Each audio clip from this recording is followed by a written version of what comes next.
വെള്ളിയാഴ്ച ദിവസങ്ങളിൽ ദുബായിൽ പള്ളിയുടെ അകത്ത് നിസ്കരിക്കാൻ സ്ഥലം കിട്ടുക എന്ന് പറയുന്നത് ഭയങ്കര സാഹസികമായിട്ടുള്ള കാര്യമാണ്.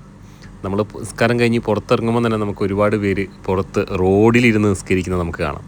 അപ്പോൾ എത്രയോ നേരത്തെ നമ്മൾ പോകുന്നത് എത്രയോ നല്ലതാണ്. അപ്പോൾ അതുകൊണ്ടാണ് എനിക്ക് പള്ളീൻ്റെ അകത്ത് ഇരുന്ന് നിസ്കരിക്കാൻ പറ്റിയത്. ഇവിടെ നമ്മൾ നേരെ പുറത്തേക്ക് ഇറങ്ങുമ്പോൾ റോഡിലേക്ക് ഇറങ്ങുമ്പോൾ തന്നെ ഒരുപാട് പാർക്കിങ്ങും അതുപോലെ തന്നെ ഒരുപാട് പാർക്കിങ്ങിൻ്റെ ഒഴിവുകൾ കാണാൻ പറ്റും. ഉച്ച സമയത്ത് അല്ലെങ്കിൽ ഒരു 7 മണി വരെ അല്ലെങ്കിൽ ഒരു 8 മണി വരെ ദേരയിൽ പാർക്കിങ്ങിന് ചെറിയൊരു ശമനം ഉണ്ടാവും. 8 മണിക്ക് ശേഷം നമ്മൾ വരുമ്പോൾ പാർക്കിംഗ്